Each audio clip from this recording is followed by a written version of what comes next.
Hi, everyone. Welcome to Nom Watch Review, part of Nom Talk Network. On this show, we review the latest film drop or throwback, celebrating a milestone while eating and drinking our favorite drinks and snacks. Don't forget to subscribe to our merch if you want any more information about that. Put merch in the chat below, and you can look at that. Should have worn my Nomorific shirt today. It's actually very comfortable. But I'm your host, Erric Ramirez, and I'd like to welcome my lovely, lovely guests for this evening, Yaya, Kyle, and Alex. Welcome for being here. Thank you for being here. Wow, I can't speak. Kyle, go ahead and introduce yourself, and what are you snacking and drinking on tonight? So my snacks, unfortunately, I finished because French fries are delicious, and I needed all the French fries.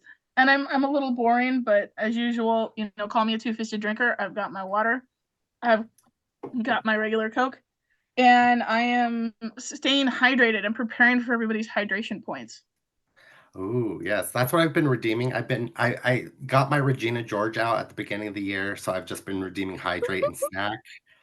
So I've been a good boy. I forgot to mention what I'm snacking and drinking on. I have a Voodoo Ranger because these things are lovely and I love Delicious. them. And then I'm eating one of those chocolate oranges that you Ooh, like smack. But this one has pop rocks in it, so when you eat it, it, like crackles in your mouth. It's so fun. that sounds Um, good. Oh, it's so good. I got it for Valentine's Day or something like that. I can't Ooh. remember, but it's here and I'm eating it. But thank you for being here. Yaya, thank you for coming. What are you snacking and drinking on tonight, and how are you? So hello, I'm back again. I am eating actually leftovers this time. It's some buntignung that I had for lunch. So nothing too fancy today. Mm. What I'm drinking on some cranberry juice just to fit the vibe in my iconic cup. Just pretend it's the blood of virgins, because we're on that virgin binge, I guess. But yeah, bring Neck Daddy back today. I'll be Neck Daddy. Anyways, yeah. Well, thank you for being here. And Alejandro, I haven't done one with you in a minute. Thank you for being here. What are you snacking and drinking on tonight, and how It's are you? been pretty good, pretty good. It's been forever, so it's good to actually work with you guys, work with you and everybody else. I have my thinking cap on today because we're gonna use a little silver here because I gotta be careful with werewolves out there. In regards to some drinking, I got some holy water, aka some 7-Eleven water over here as well. I'm looking at a steak taco, to be careful with those vampires, a little bit of garlic essence fries as well too. And last but not least, body of Christ, little mandolins over here. I'm gonna good. So I'm set. I'm set. I'm ready to talk about this and take out some hypothetical creatures. Some creature features. Well, speaking Exactly. on that, before we get started, I do still want to mention that we are still fundraising for the Trevor Project. It's a great cause, guys. Please be sure to check that out and show them some support. But now on to what we are discussing today. We are talking about the 2004 creature feature Van Helsing with Hugh Jackman and Kate Beckinsale. This movie was revolutionary for me. I loved it. Like, it updated the genre for me, and I absolutely was head over heels in it. But I want to jump in and find out, like, when you guys first watched this film, what were your thoughts? Because it has been 20 years, and I honestly haven't watched it in years until we were doing this, and it stands up for me. But Alejandro, when did you first see this film? What were your thoughts, and what's your popcorn rating for this film now that you've rewatched it again? My popcorn rating for this is going to be a little contradictory about my follow-up statement. It's about 3.5 out of 5 right now. So I give it a strong 3.5, so it's still tilting over in the positivity range. I saw this in the year 2004. It was a very good year. It was the year of, my graduation. That's what it was. Yes, remember, that was a very well-educated year. Here's the thing about this film.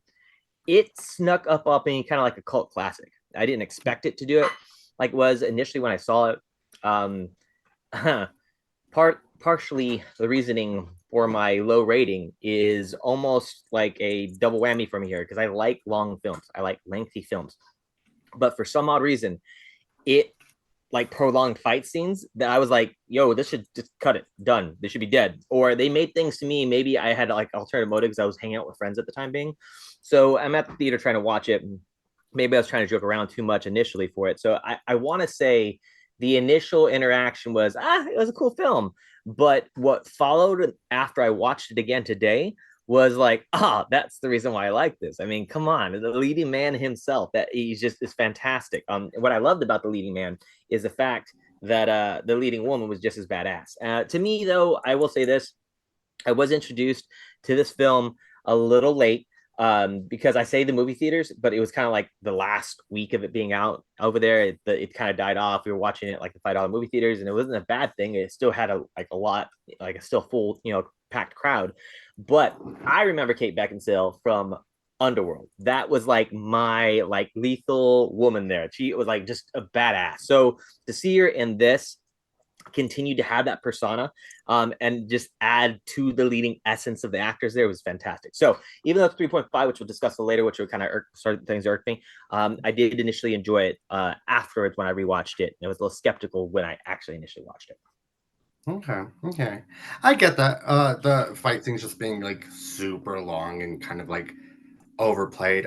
For me, I gave it a 4.5 because I do generally like this movie. I like what they did updating Frankenstein and the werewolf and Jekyll and Hyde.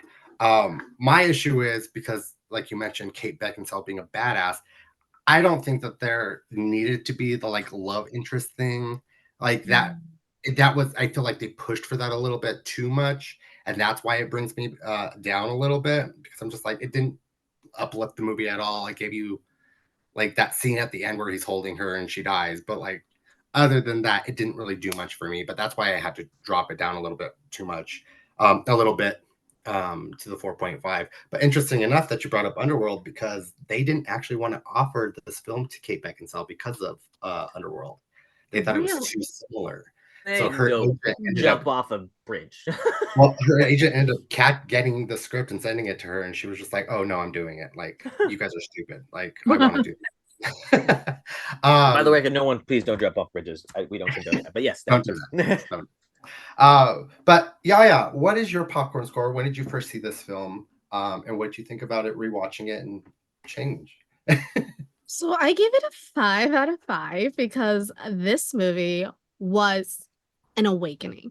Oh my God. It came out during the time that, like, I don't know, for some reason during this time was when they started making all those, like, not just monster films, but it was just like, yeah. So this time was around when, like, Phantom of the Opera came out and, what was it, League of Extraordinary Gentlemen. So for me, yes.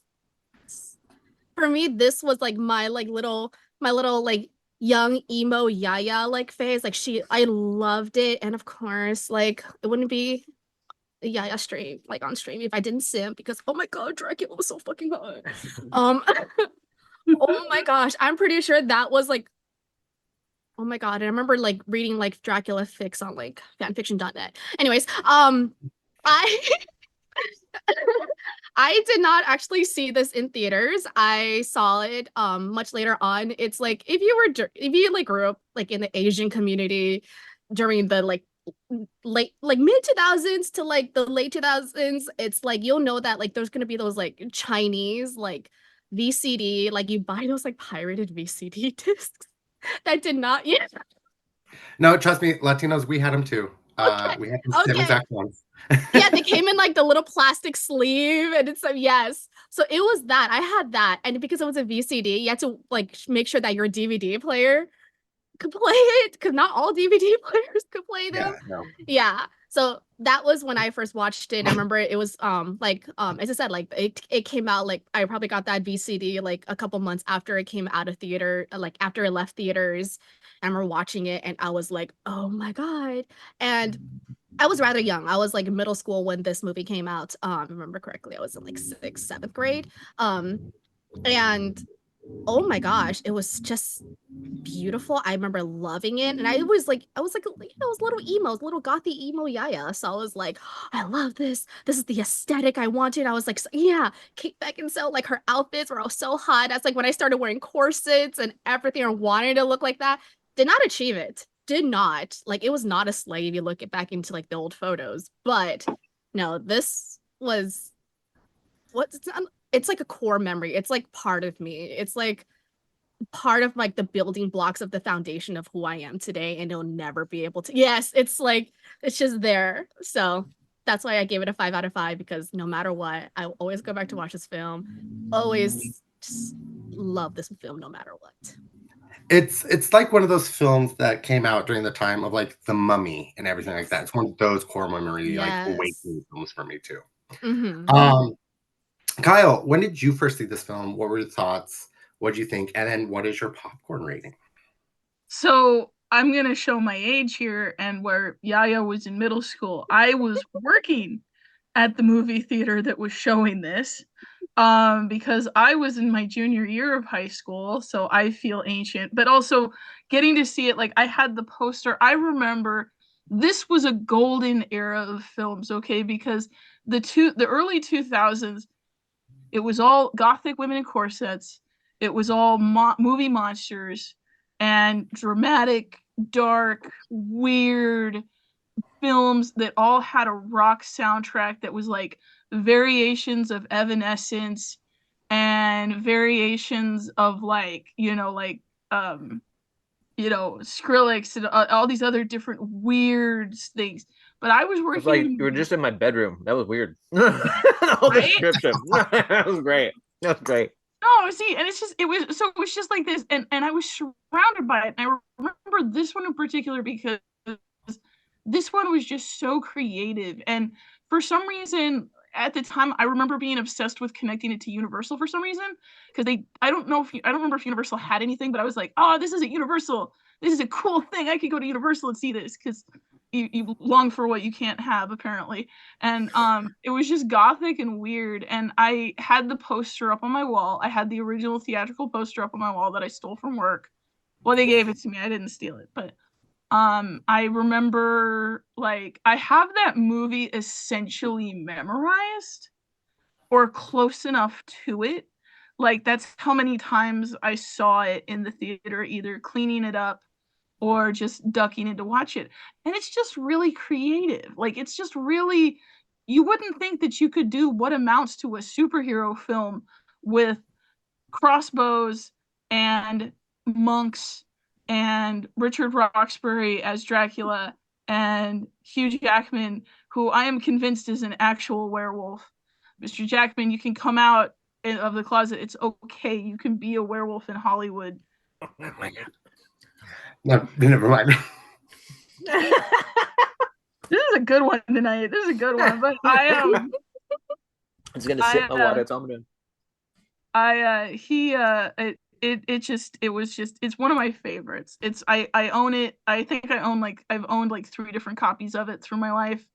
And right now the copy that I have is purchased and on Amazon Prime because physical media is dying. So I'm sad. Which is surprising because like I thought I owned it. Like I was looking online and it's streaming on Amazon and on Stars, I believe. I don't want to pay for Stars because I have too many streaming services. And I didn't want to pay like $20 on Amazon to purchase it. So I drove to the store, like we had this like discount DVD store, and bought the DVD. I forget how much I like DVDs. Like there's Yeah. so much like the features on that for this movie alone were incredible. Like it was very awesome. We're gonna go into that in a little bit. They're But so neat. They look neat on the wall like books. Like you line them up and they look nice. oh yeah. Pickles ASMR. You guys are great. I love you. There it is. Let's go. Hey. But thank you guys. I'm gonna break down the story a little bit, and then I want to discuss this. So the breakdown of it is famed monster slayer Gabriel Van Helsing, played by Hugh Jackman, is dispatched to Transylvania to assist the last of the Valerius bloodline in defeating Count Dracula, Richard Roxburgh. Anna Valerius is played by Kate Beckinsale, reveals that Dracula has formed an unholy alliance with Dr. Frankenstein's monster, or Dr. Frankenstein, and is hellbent on exacting centuries-old curse on her family. Together, Anna and Van Helsing set out to destroy their common enemy and uncover some unsettling secrets along the way. So the movie starts off, he's fighting Dr. Jekyll, Mr. Hyde, and yet again another classic monster in the wheelhouse, and destroys him, and then finds out from the Vatican, because that's who he works for, that he has to go all the way to Transylvania to help Kate Beckinsale, because she's the last of her line, defeat Dracula. Lo and behold, he gets there. Everybody's kind of like dark and mysterious. Dracula has his 3 brides. and they're trying to get their children to come back or to live. So that's why he was working with Dr. Frankenstein. Lo and behold, they end up going through all of these trials and tribulations, end up finding Frankenstein's monster, who's the key to life for Dracula. They end up killing several of his brides, and at the end of the movie, go to his ice castle, where he ends up capturing Frankenstein's monster and bringing his kids to life. And this Hugh Jackman ends up getting bit by a werewolf, and that is the ultimate battle between Dracula and Van Helsing. He ends up killing him, and Kate Beckinsale gets killed in the end too, which is quite sad and traumatic. But then they live their days going on to fight other adventures. What did you guys think of this story? Did you think it lagged at all? Do you think it could have been picked up in any specific parts or anything like that? We'll start with you on this one, Kyle. I think that the you have to remember the Universal monsters are goofy. I mean, yeah, they're scary, and yes, they mean so much to Hollywood, but there's also an undercurrent of goof to it. I mean, you would have Abbott and Costello meet Frankenstein's monster. You would have Wolfman versus Frankenstein. So to have them all together just makes sense to me, because it couldn't have, I think they pushed the boundaries a little bit, because it could have gone even more goofy than it already kind of was, and then it wouldn't have been unintelligible. They've walked the right line between goof and gallant, and we love that because it made it a cult classic. I think a lot of critics at the time were just kind of like, well, why is Wolfman fight monster and fight Dracula? Why is Dracula dealing with Frankenstein? Why is Jekyll and Hyde even here? But they really they relied on building its own comic book-esque mythos. And there are comic books. There are, in fact, comic books. And there was a whole thing with an animated series, too, I remember. But they walked the right line between Goofus and Gallant. I think the only character whose storyline I would have liked to have seen more of was Anna Valerius. And she suffered from she could have either been the main character or she could have been the sidekick, and in this case they put her in the sidekick, but her story to me was far more interesting. But I don't know, maybe Eric was talking about how, I guess, like, well, you said, like, they didn't want to offer her this part, and was just like, are they worried that she would pull an Underworld and just kind of be gorgeous and steal the show, because that would have happened. And that's actually what they were worried about, that it was too similar to Underworld vibes, and she was already the star of that they didn't want her to like completely take over, because this is Hugh Jackman's first leading role in a movie. He'd been in other ones, but this is his first top billing in a movie. Wow, I didn't know that. Mm-hmm. So, I mean, I think they could have, if she'd survived, maybe they could have done more, and we could have found out more about the idea of this family that's cursed to do it. But I love they walked the line between Goofus and Gallant. They got the right amount of scary. They got the right amount of homages. They got Faramir. Freaking Faramir from Lord of the Rings is in this. And he's one of the best. Carl the monk is one of the best parts. And like, yeah, so I loved it. I think, like, but it's all owed to the writers. I don't know who wrote it. Stephen Summers. Stephen Summers, okay. He also was a writer on speaking of The Mummy. So that's why they're kind of like the same Awakening vibes. He wrote The Mummy as well. There you go. He knows what he's doing. Walking the line between Goofus and Gallant. Oh yeah. No, and I agree with you. They got the right amount of everything, except for, like, I was agreeing with Alejandro earlier, those fight scenes were a little long, but they got the right amount of everything. And I really love the story, except for the love interest part, because I don't think that added. Alejandro, what are your thoughts on this story? Would you change anything? Did you want anything more, anything different? See, this is where I start contradicting my popcorn bucket rating. This is where we start seeing the shift of 3.5 kind of edge over to a 4. I want fucking more of the story. You have Frankenstein. You have Frankenstein's monster. You have Igor. You have a werewolf. You have Dracula. You have Dracula's wives. The implication of the Bride of Frankenstein. Implication, not that of these additional creatures coming in. You also have Dr. Jekyll and Mr. Hyde. This has the almost ridiculous, nice little dab of creature features in there. I would love for this to continue. You have so many universes, so many, oh, they didn't really die, or this is a child of this person because of this, interaction. There's so many possibilities. So story-wise, I'd say this takes me in a full direction of a 4 out of 5 compared to 3.5 I was discussing before. Main reason being too is Hugh Jackman was a breath of fucking fresh air. Holy God, I could just eat cake off that man's cheekbones. When it comes to it, I was really impressed with him actually showing that he could be a leading man without having a shitty one-liner dialogue to work off of. So the cool thing is that in my head I was like, hey, that's not Wolverine. Or in my head I was like, hey, that's not going to be he's not coming on from Les Mis. I mean, there's so many little things I could bring out more. I mentioned more of his leading roles and personalities, but it was really nice to see tall, dark, and handsome actually use acting skills with physicality that was there.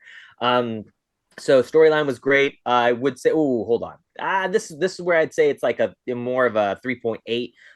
The love interest between him and Anna, I didn't enjoy. It was just something that pissed me off, and it wasn't because it was a lack of trying on either of our sides. Because you got Kate Beckinsale, which is a knockout hottie and ridiculously fantastic in acting concepts.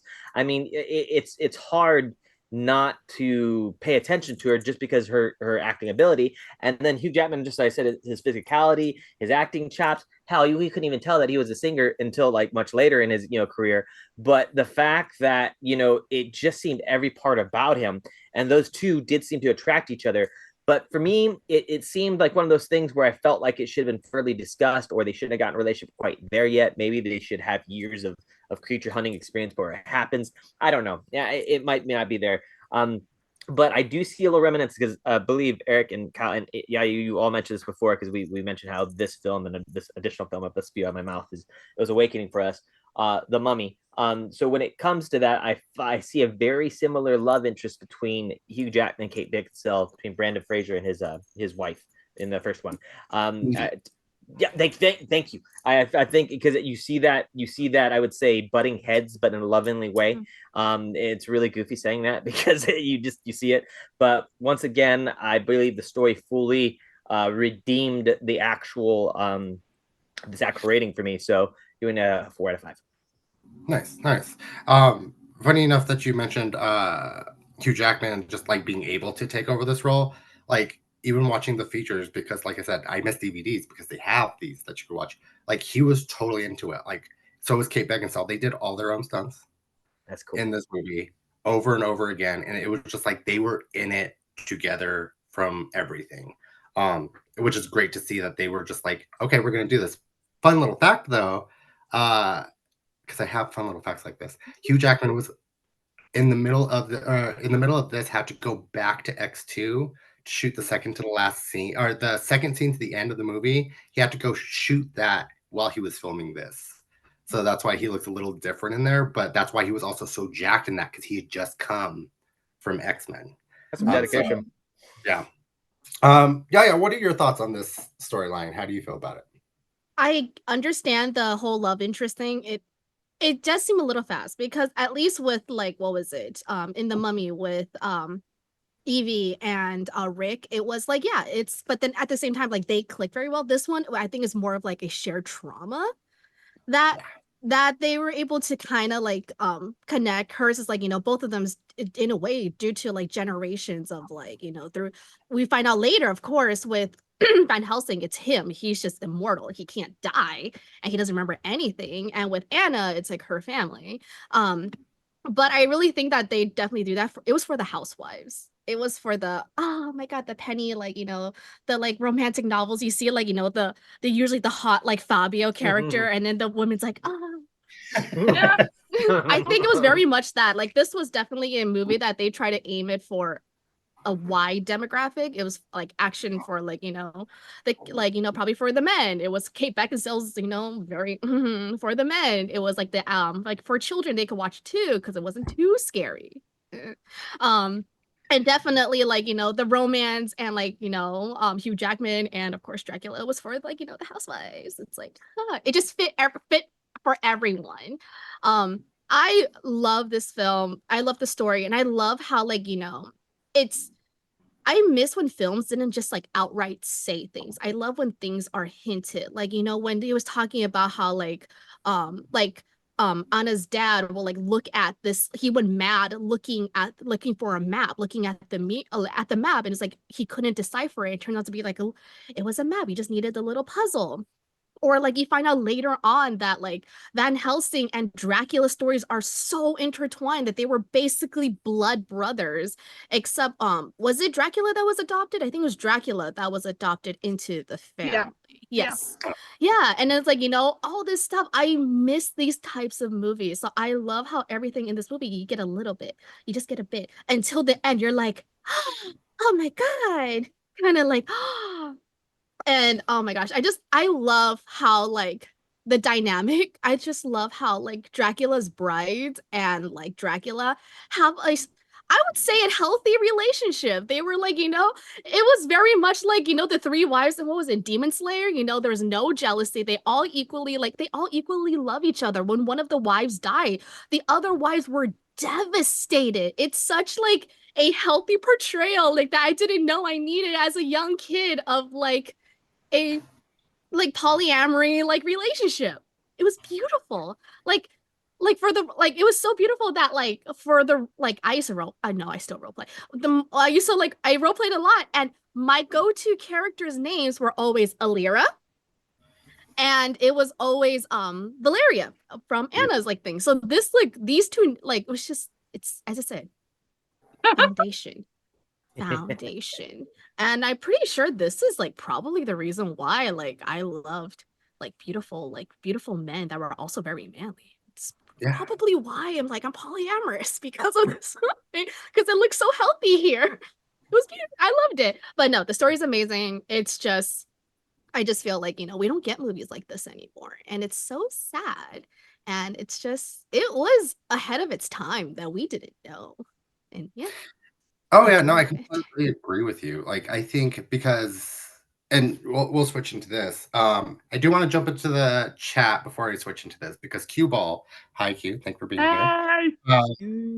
He says that his popcorn rating is a 5.5 for him. Universal Studios did it right. They took legendary characters and evolved all the beloved monsters.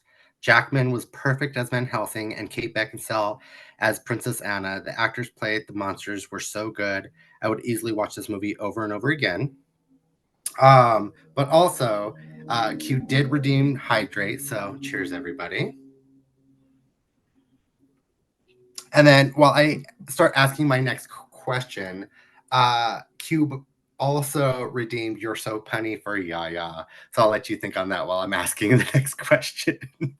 But speaking of on this film, because all of us give it a pretty good score, we have our issues with it.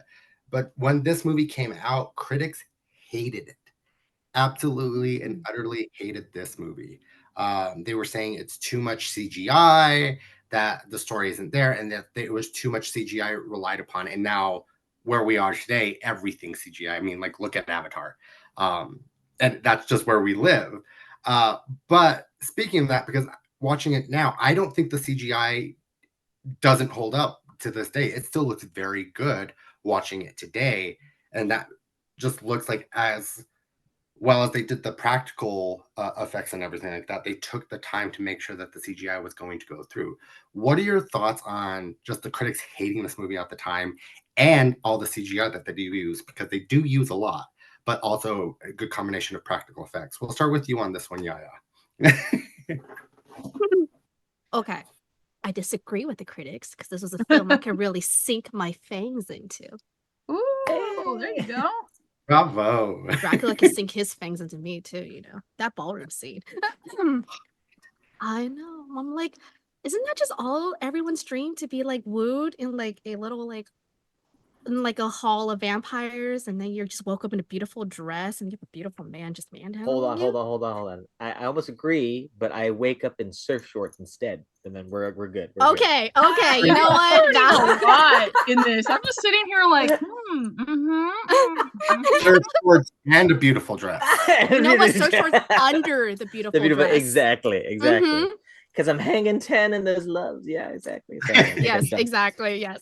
Oh my gosh, like that's the dream. So I kind of get it. Like I remember I had a friend that that was really into like, all the like, like gothic stuff with me, like growing, but he hated this film because he thought it was too like it's like it's like so campy. He thought it was not serious enough. But I disagree. I'm like, yeah, like back then, of course, like no, this is like the early 2000s where like, it was very much beginning, well, not beginning, but it was like, starting to like become more normalized. And of course, I understand, like, when prior you have films that were a lot of it were all like, physical props, and there was like a lot of like, and the art that goes into those definitely, but like, I feel like I'm losing my train of thought. But like, I don't think like this film. I think everything looks still amazing. Like the transform, like oh my god, Hugh Jack, like them transforming into the werewolf, where they're like scratching off their skin and the skin peeling off. Like that's crazy. Like the transformation of Dracula and the brides into the thing. I'm like, I loved it. I thought it made this like movie like it's a fantasy movie. It's not supposed to be realistic. Yeah, so I'm like, I disagree with those critics. As I said, this was core for me. I don't think I would be the person I am today without this movie. So, but I do get it. I do get it. Like, it was something that, it maybe back then I feel like people thought like CGI was considered lazy because like, oh, you just do it on a computer. And it's like that's a lot of like work and stuff goes into that too. Oh my gosh. Like to make it look realistic. Like as Eric said, like a lot of CGI, it still holds up today. Yeah, if you watch it now, maybe like, it's not like perfect. It doesn't look completely realistic, but for what it is, it's really not bad. It's actually amazing still. So I don't know. I disagree. I will forever disagree with people who hate on this movie because no, perfection. Oh, oh yeah, I disagree with him too because I've seen movies that have come out within the last 2 years that the CGI, and it's not Oh like yeah. anything like Sharknado because we know the CGI is just going to be, but like actual like movies to where you're like, oh, that's just bad. Here, talking to you, Madam Web. But Oh, uh, but like the CGI doesn't hold up, and we have Yeah. way more technology, but this one does. And I disagree with those critics completely and wholeheartedly. This movie is a gem. Alejandro, what do you think about what the critics had to think about this back then, and also all the CGIs? Okay, so I think that CGI does two things to this film, or it could have done two things to this film, and did one. It could have made it absolutely horrendous, or it could have done a huge foundation of its work. And I think it did the latter, the huge foundation of its work. And I believe it really helped this film out. Realistically speaking, like Yaya said, from the transformation scenes, I mean, you could see the thread of fucking fur rip through his veins and skin on his shoulder, actually, of the brother's shoulder. What's his name here that played Vulcan, Valerius? So Yeah. yeah, so when you see that transition there, was wicked on it. So realistically speaking, I think it was a very popular thing to hate on CGI at the time. CGI was a introduction. Disney was hinting at doing things, CGI things later in their live actions, but they're so dominant. They were so dominant in the actual animation industry. No one really thought to like poke at the bear at the time being with them what they were doing. But realistically speaking, I think practical effects may have helped here and there. And for example, you can see on Frankenstein's monster, his teeth, his gore, the grill, the grit. That was very effective as a practical effect. But in regards to everything from the transformation of the werewolves, which they even hinted that they were like, hey, the werewolves are not lichens. Coming into the concept of even going into the brides, they were pretty wicked coming in, transitioning coming as well, which is also really badass. CGI helped really there too. But the whole children family concept, Dracula wouldn't have been Dracula without CGI. Let's be real. Yes, he had the persona and who he was along with his wives that was very effective, but I do think CGI had a big deal in that. I would say though, like I don't know, it just felt so popular to hate on CGI then, and also hate on anything that implied that was monster based or superhero based. Yeah, there was a huge cult following with some Superman movies. They had a small cult following for some Marvel-esque live action that was really weird, where Thor and Captain America looked like Transformers. It was really bizarre, but the point is that they had a huge fan base, base following to it. But other than that, everyone was really afraid to seem to go in that direction because it seemed you're going to have fun with it. Or like, for example, how Kyle, mentioned earlier, you have a perfect mixture of, buffoonery and just it just being really fucking scary. But at the same time, there's like a mixture of like, just, I don't know. What was that term you used, Kyle? The two mixture of? The perfect mix of goofus and gallant. Goofus and gallant, fantastic. Thank you, Goofus and gallant. Probably what really stuck in my head on there because I love Goofy. But yeah, Goofus and gallant, I love it. I fully agree because I think it had a really healthy mixture of this in this film. And if the actual, I'm not saying that the critics weren't well known for being accurate in certain other movies or in the future, or that's the reason why their skills are the reason why they're there. But at the same time, I do really feel like either not enough elbow rubbing happened or something, behind the scenes just to not give the love in the direction that, that this film went. So I digress a little bit, but in short, I fully believe that the CGI helped. I do believe the ratings in the time being, the whole 2 thumbs up thing was shit. I think it was 2 thumbs. I thought it was 2 thumbs and 2 toes, 2 big toes up. So that was really cool in that regard. I would like to say too as well that when it came to the CGI, as there's excessive use, I don't know, it just seemed really good. I don't know, it was really hard to explain. I want to pick and prod at it. I guess the only thing that which would make me backpedal a little bit on my previous statement, in talking about how the fight scenes were too long. If it wasn't for the CGI, the fight scenes wouldn't be watchable, I think, in that sense. Props to the prop makers. I mean, oh my god, the practical effects of the freaking crossbow guns that were there too as well were fantastic. So in that regard, I just think that CGI and altogether just helped, and the critics were just having their own thumbs up their ass. Yeah, no, I completely agree with you. Like, it is that good mixture of CGI, practical, and everything. And this movie would not be as good, like I was saying, and melded without both. I think like the CGI was like used where it was supposed to be used, not extraneously. Yeah. That's No, why. I agree. Like his gun, like those arrows don't actually exist. That's all CGI, and it's flawless. Like you cannot tell that they're not actually there. Only time for me that you could really tell is like the baby bats when they're The flying. baby bats were definitely. But also, like the whole hallway is made CGI. Like all of that is CGI, and it holds up so well. Kyle, what are your thoughts on the CGI stuff? Well, I've listened to all three of you, and I think, what? I have to stand with the critics on this. I also dislike men who exist out of time with beautiful female sidekicks that have a rich history. And Captain America, the First Avenger, was a terrible... Oh, I'm sorry. We're not talking about Captain America, the First Avenger, which is about a man out of time and a beautiful woman attached to an organization that has a deep history. We're talking about something completely different. No, for the record, before anyone comes for me, I love Captain America, First Avenger. I think it's a great movie. But also, I think that what we're looking at with the critics is we're looking at, because Yaya was correct, we are looking at a inherent bias in Hollywood, which is that this is a fantasy movie, and Hollywood does not like fantasy movies.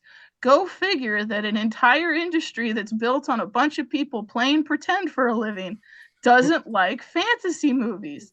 I wonder why.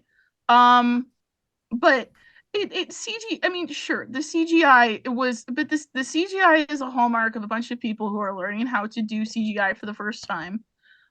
It's the stuff that the MCU was built on. It's the stuff that the DCU is built on. It's the stuff that Sony's movies are built on. This movie walked so that all of them could run. And I think that there really is a long list of films that have this very same aesthetic and feel, and not a lot of people like them because critics don't like fantasy movies. And I don't think that you could do...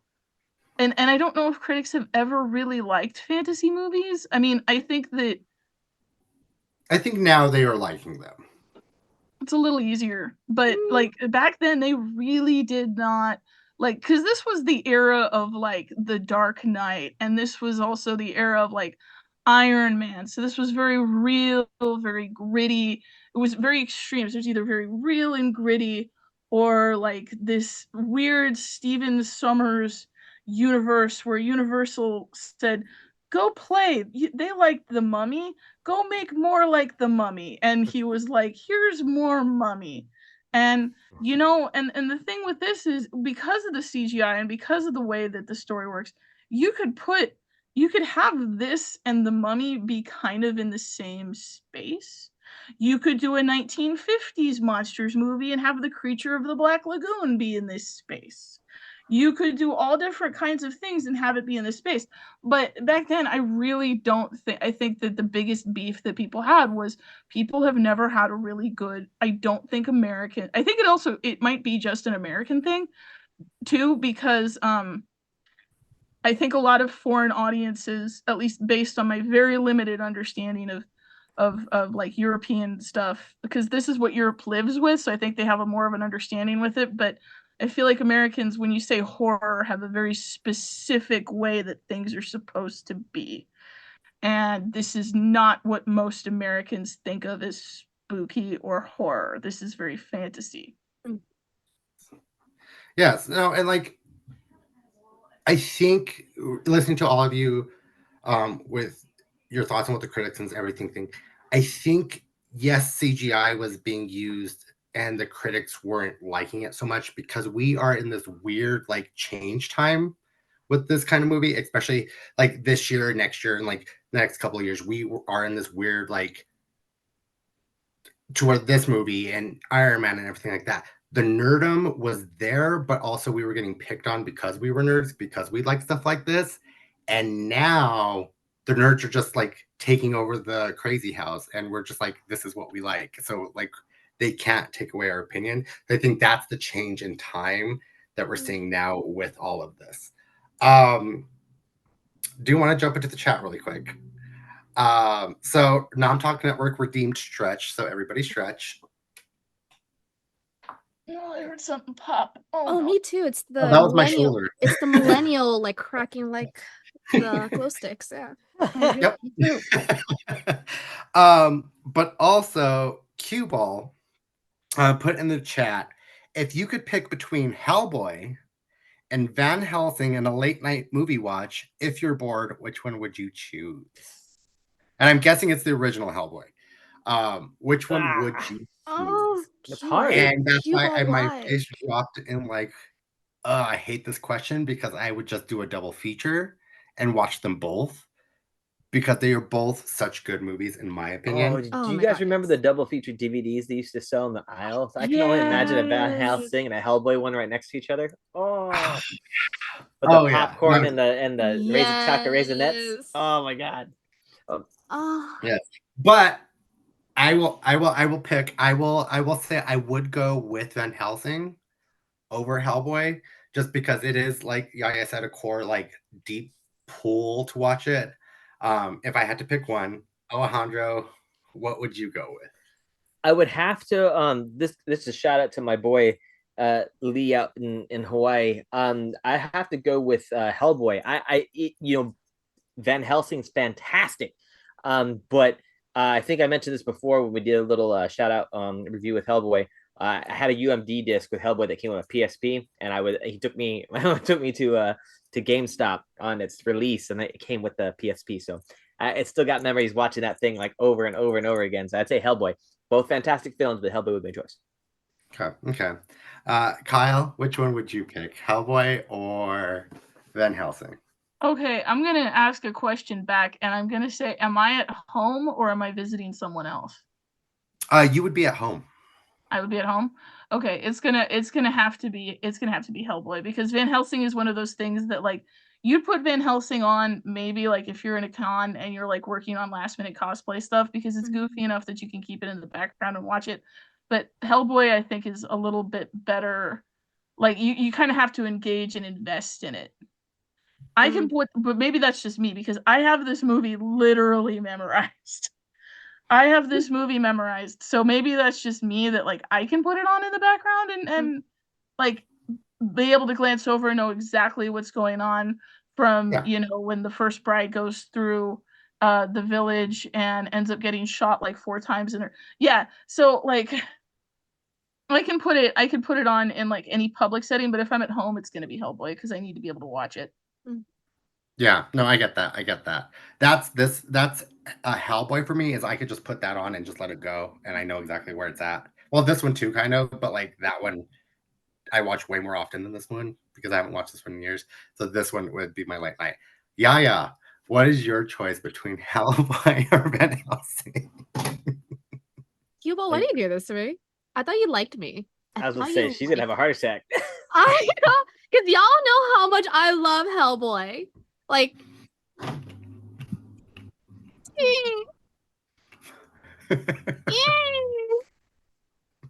Sapien. it's ACMs, I know. I'm like, this is my boy. Like last time on Hellboy stream, I was like simping for him because Mhm. this is my love. She was Okay, thirsty. so I'm thirsty, and he's a fish man, so he can like hydrate me anytime. I had to open that up for you. I'm sorry. No, you know me too well, and that's why you can't. You know me. You know me.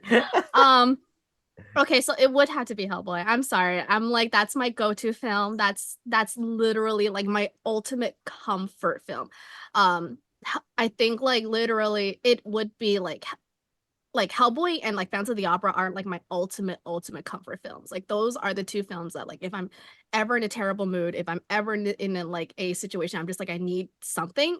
It's those two. So I would have to pick Hellboy. As much as I love this film, as I said, as much as it's a foundation of my personality, as much as I'm like thirsting for Neck Daddy to like,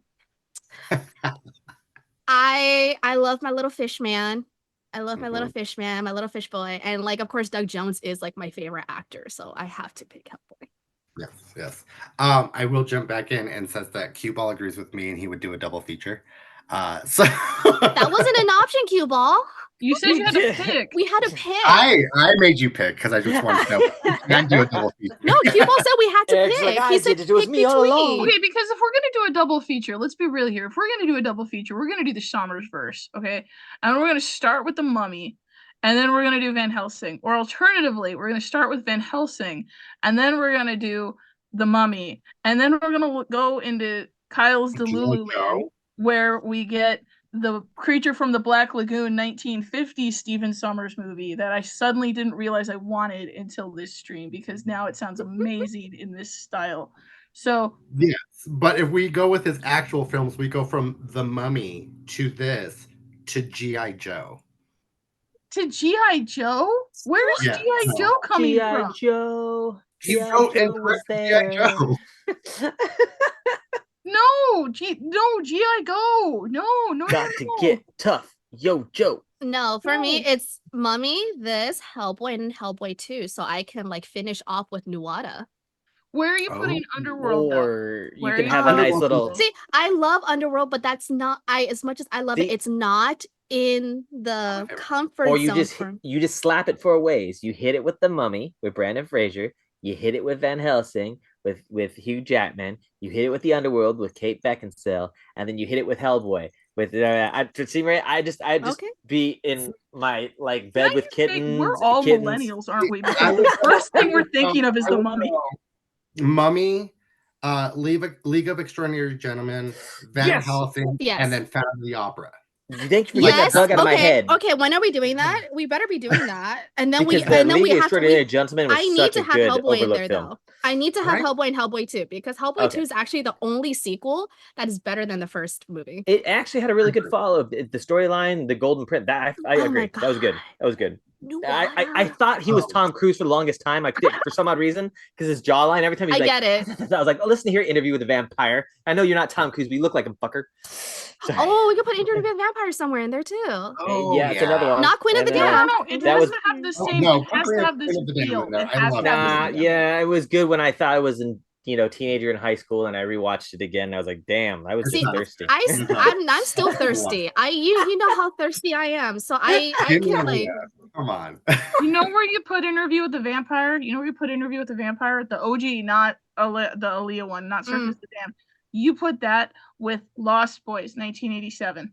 Oh, you just Yes. that was my love language. Lost Boys is amazing. In fact, like the producer Steph knows this all the time. Any little gift, little David looking like Duck or something like that with Lost Boys. I'm like, golden. Anytime Anyway. I hear Cry Little Sister, I'm just like, Oh, Because there's You a can very hear it in your different head when you hear those. Yeah. You hear that there's a scream. very different aesthetic between like the horror of the 80s, early That's 90s, and then true. 2000s but horror has the yeah, grimdark. the Lost Boys was such a good call. Such a Yeah. good call. Yeah. Mhm. Especially with the rules of vampire stories and comic books that prolongs everything. And it's funny you should say that because it definitely highlights Van Helsing that we're talking about right now. So Mhm. So really quickly before we run out of time and I get your guys' last opinions, I did want to get your guys' opinions on this cast because it is an actual really good cast that they got for this. We have Hugh Jackman as Van Helsing, Kate Beckinsale as Anna Valerius, Richard Roxburgh as Count Dracula, David Wenham as Carl, Schuler Hensley as Frankenstein Monster, Elena Anya as Ilaria, Will Kemp as Velkin, the brother, Kevin J. O'Connor as Igor, Celia Kaleka as Verona, Josie Moran as Mariska, Samuel West as Dr. Frankenstein. Like we just had a bunch of people in this movie, and considering that Kate Beckinsale wasn't the first option for this because they didn't want to offer to it. Like, what do you think of this cast, and who do you think could have replaced Kate Beckinsale? We'll start with you on this one, Alejandro. Ooh, okay. Cast is insane. Robbie Coltrane was, and there was a little bit with Dr. Jekyll as well, because technically there was a couple actors involved this whole thing. So having what's his name in there, Hagrid, is kind of funny in that essence of it. But both Kyle Yaya mentioned before, you have like a Lord of the Rings legend in there, David Wenham, that's in there. It's just it's hard to like try to pick at the cast. Once again, I was aware of Hugh Jackman, but at the time being, when I was a kid, I was like, who is this Australian sounding guy? And like I was just impressed. I'm gonna be real, I actually paid attention to him more. As embarrassing as this sound, I'm gonna take my nerd card away, in the movie Australia. So it wasn't really X-Men that did it. it was him in Australia doing some dramatic World War like battles between the country that's true. But anyway, that being said, the cast once again was a big reason why this film it is the reason it is. Physicality of all of them are fantastic. I'm missing one that's gonna bug me here. Stephen Fisher. I never have not been introduced to an actor, but then when that actor dies, feel real sorrow real quick. I thought that was crazy for somebody that actually he played Dr. Jekyll and Mr. Hyde in the interaction there. So technically, when his arm was lopped off, he had the fighting scene, he fell down to his death. His eyes looked to me like a puppy realizing something was wrong, and I was like, oh, I was like, no, they could have been saved. It's like a 10-second scene that he's actually in, but Yeah, just so like exactly. I was like, what? He's not who it is. So once again, just that little minute little nuances here and there. I believe that every single actor's physicality in here was noticeable. The way that Dracula's brides were going around, how they were not only fiending for life that they wanted to consume, but for their own children. You're looking, like I said, like I mentioned before, Hugh Jackman walked around like a tall drink of water that was just doing things initially and just doing it because it felt like he was hunting for 100 years. Felt like he knew what was going on. He was the Jeff Corwin of the underworld in a sense. You know what I mean?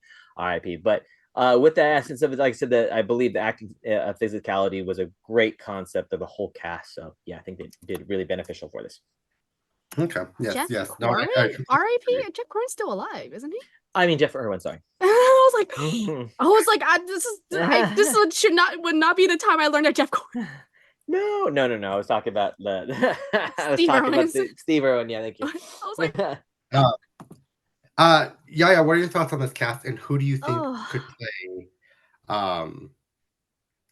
Anna if it wasn't Kate Beckinsale? Dude, see, that's the thing. I think that it's because she plays Celine that she makes Anna so like she's very familiar with. So to have like someone who has that strength but also have the sexiness to it, it's hard. I'm trying because it's so bad. Like this was so long ago. I'm trying to think like popular actresses of that time who could replace her. And in my mind, I'm like an absolute blank right now. I'm like, I don't think anyone could have like matched that energy on the top of my head right now. Like, no, I mean, I don't think so either.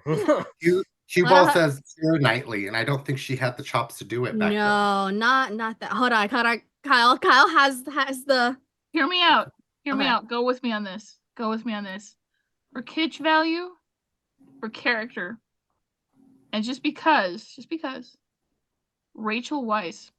I was thinking Oh, yeah. her. I was thinking her, but I was also at the same time, I'm like, to have that. I like, I can see it. It's because like we see her sexy in like the Mummy too, as like the princess like later on.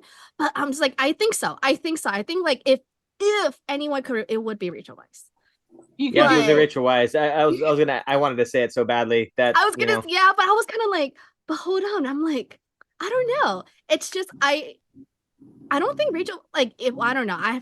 I'm like blanking on other movies other than The Mummy for me. Like she didn't have that darkness that yeah, she was, wasn't a dark actor until like number 2, in my opinion. yeah. Constantine. Constantine. Oh, yeah. Oh my god, I just have the DVD right there. Oh my gosh, I just totally Why did I blanked on that too. Okay, maybe. Okay, you know what? Yes, maybe. Maybe. And I'm But gonna say I might say blasphemy. How about Julia Roberts? No. What? I mean, do you think Julia Roberts would be too dramatic for this role? I could. I don't think she has the chops to pull off she doesn't have that darkness an for active me. role like this. Yeah. Yeah, I think because I'm thinking Aaron Brockovich that she played the lawyer, and but once again, See, in my head, like the person I could think of right now, like currently, is the actress who played Lilith and Missy. Oh, what's her name? Something. Oh, she would be great. Yeah, right. In Oh my god, what? what's her name? Something Gomez? Melissa Gomez? Yes. That's what Yes. the producers have just said. Yeah. I think Oh, like yeah. if we go like have her, but like of course go back. Like I think she Go could have back in done. time. Yeah, Time have her machine. go Mhm. back. Go Yes, back in time. yes, Wait. You know who would be good? You know who would be good if we're doing modern actors? Melissa Barrera. Yeah, I can see that. Because Would I essentially like it? that's who No. she played in. Well, okay, I might be biased because she did play that character in Abigail. And since no one saw Abigail, because people hate fun, which is fine. Not bitter about that at all. You don't want to see Dan Stevens have beef with a 10-year-old and keep getting No, his ass handed for the to him record, by it's a 10-year-old? fantastic film. That's a fantastic film. I won't go there, but it's a fantastic film. But yeah, so off the top of my mind of like back then, I can't think of anyone. I think she did perfectly. I think even though people were worried about the whole her like playing basically Celine again, but I think Celine did help her add to this character. I don't see Celine in this character, but I feel the strength of Celine, and I like that. I think that's what helped her play like Anna so well. Anna's not a damsel in distress, and I love that. Yeah, she get kidnapped. Yeah, she got hypnotized, but she wasn't a damsel in distress. She actually like emphasizes that, and I love it. And of course, never complain about Dracula because he is beautiful. Oh my god, I want to be one of his wives too. Why can't I? I'm like, I want to be one of his wives so I can like have happy fun time with the other wives. Dude, they're hot too. Oh my god. Throw out a name for you guys. Eva Green. Ooh, Who is okay. All right, I'm into it. Okay. I'm into it. I'm Could into be a it. good one. Okay. But yeah, But perfection. we are getting close to the end. So, Kyle, I'm going to ask you, what do you think of this cast? But also, would you recommend this film to people out there? What do I think of this cast? I think Yaya and Alejandro have said everything I wanted to say perfectly. I already gave my pitch with Rachel Weisz because I suddenly want to see her do more spooky monster movies. Would I recommend this movie? Absolutely. I would recommend it. One of the things I like about Nom Talk is I like planning hypothetical situations where I can draw people in and like kidnap them Saw style and force them to watch movies in strange places. Yeah. Clockwork Orange, eye open type thing. Yeah, Clockwork Orange, but it's in a weird gothic bar, and there's lots of people in corsets, and we're watching this movie somehow. I'm sorry, I'm weird. Just I'm down for revealing a lot tonight. No, the surfer shorts and the dress. Come on. No, I like planning little movie marathons. So it would be this, and it would be like 90s horror. We'd watch Underworld 1, Underworld 2, The Mummy, and this. And every millennial would be like, yeah. And every Gen Z would be like, They and judge then us like every they Gen Alpha normally would be do like, now. skibbity toilet. Oh god. Give me the toilet. All right, perfect. Thank you. Alejandro, would you recommend this film to the people out there?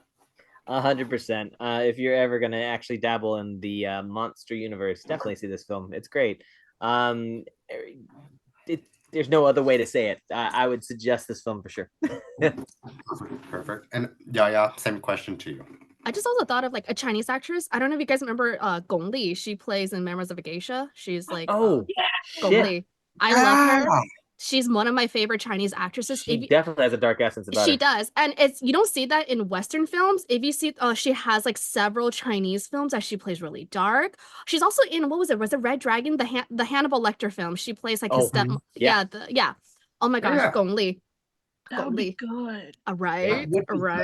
Oh my gosh, I have so many Chinese movies to recommend to see her in a darker role. Yeah.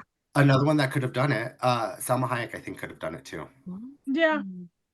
Yeah. Definitely. Ava Longoria Parker. Yeah, I think she could have. She was doing the Fast and Furious movies at that time, so she went on. Yeah, definitely recommend. Yes, 100%. Yes. Perfect. But we are out of time, guys. So thank you guys for discussing this with me and going on tangents of like who's going to be in this movie. But thank you guys for being here. You guys, please let everybody know where they can find you out there. Alejandro, we'll start with you. You can find me and all my social media shenanigans and a few things. One, here at Nom Talk Network, discussing lovely movies with you guys and being crazy as I am. You could go on, let's see here, the Instagram, which is going to be IAMCOWIE. That's I am Cowie. I do daily posts of shenanigans, reels, kitty cats, and just talking all sorts of stuff. And also, it should be a Cowie Collector, COWIE. That is Cowie Collector, where I post a lot of toy photography and additional Pokemon shenanigans. Yeah, I need to start following that one because I love Pokemon. But thank you so much for being here. Yaya, where can everybody out there find you? Well, you can find me here on Twitch at myhamachi. I normally stream Monday, Wednesdays, Fridays from 3 p.m. to 5 p.m. Pacific Standard Time. You can find me on YouTube at Jade Palace Yaya, where I make videos about Chinese history, traditions, and all that fun stuff. And of course, you can find me on the socials, such as Instagram, TikTok, Twitter, all that fun stuff, either myhamachi or at Jade Palace Yaya. Nice. Well, thank you. And Kyle, where can they locate you out there? So I'm gonna give you guys my TikTok because I refuse to believe that TikTok's going away. Caroline, Caroline CAROLING _cosplay, where I mostly talk about theme parks and mascot horror because that is my brand. And then you can also follow me, Caroline Arts, on Instagram, and that's mostly just me. Also, most likely, probably talking about theme parks and mascot horror and Marvel because, yeah, that's just my brand. Nice. Well, thank you for being here with me. I'm Erric Ramirez. You can find me on all socials at Heartless7. That's HARTL, the number 3 SS7. And you can find me here almost every week discussing TV and films because I'm here a lot. So, yay, go Nom Talk Network. But thank you all for tuning in for this as well. Be sure to join our Discord to keep this conversation going, as well as subscribing to all of our other platforms at Nom Talk Network. Please tune in to our next show, which I believe is going to be Indiana Jones and the Temple of Doom. So that should be exciting. But until next time, everybody out there, have a nomorific day. Bye.